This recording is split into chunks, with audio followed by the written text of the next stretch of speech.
letters from Oxford, aged 17, we would probably never have had Brexit.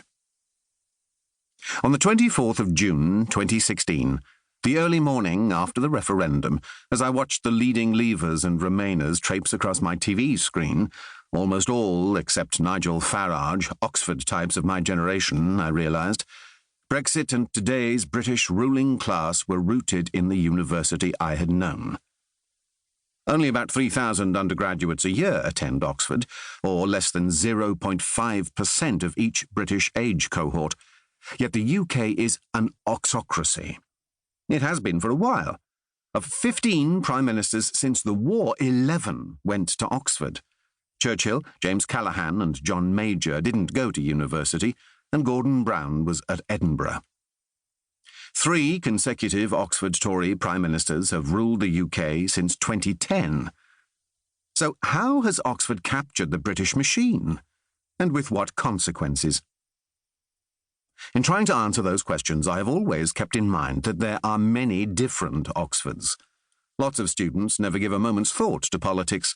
Even among the politically minded, the Oxford of state school pupils like Harold Wilson, Edward Heath or Margaret Thatcher wasn't the Oxford of Etonians like Harold Macmillan, Cameron or Johnson. And there are important differences as well as similarities between, say, Macmillan and Johnson. The Tory public school boy returns in every generation, but each time in altered form. I've tried to understand how the oxocracy has changed over time, as well as the ways in which it has stayed the same. A few quick words about what this book is not. It's not my personal revenge on Oxford. I was very happy at university and learned a fair bit.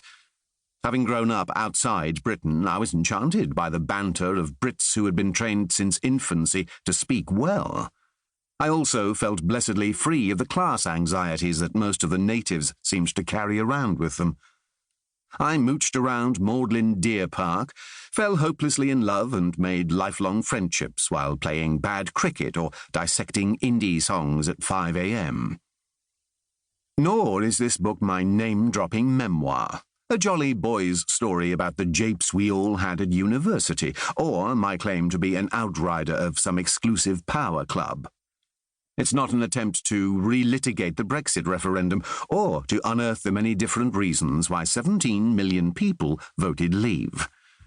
I'm not suggesting that these people were all manipulated by the Oxford Tories or by Farage, a major player who barely features in this book. There has been much academic analysis since 2016 of the motives of Leave voters. This book does not enter that debate. This isn't a twee Oxford tale of witticisms exchanged by long-dead dons.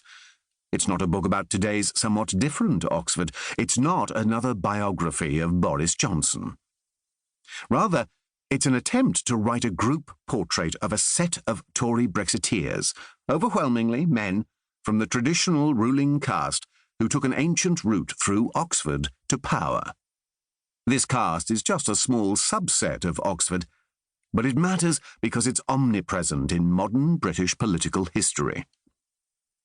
These men were atypical in their beliefs. Most Oxford graduates surely voted Remain in 2016. The Tory Brexiteers were a minority even among Oxford politicos in the 1980s. Their fellow students included most of the clique that would surround Cameron's premiership and his Remain campaign, as well as several future senior Labour figures. Johnson and the graduate law student Keir Starmer left Oxford in the same summer of 1987. Cameron graduated a year later. Much of the media elite of the 2020s was there too. In 1988-1989, 2 third-year students named Emma Tucker and Zanny Minton Beddoes shared a dingy flat by the canal near the train station. By 2022, Tucker was editing The Sunday Times and Minton Beddoes The Economist. The editors of The Guardian, The Telegraph and The Daily Mail in 2022 had also passed through 1980s Oxford. Nick Robinson, presenter of the BBC's Today programme, was a Union star of Johnson's era. But the Tory Brexiteer subgroup dominates this story because it won. It has ended up making Brexit and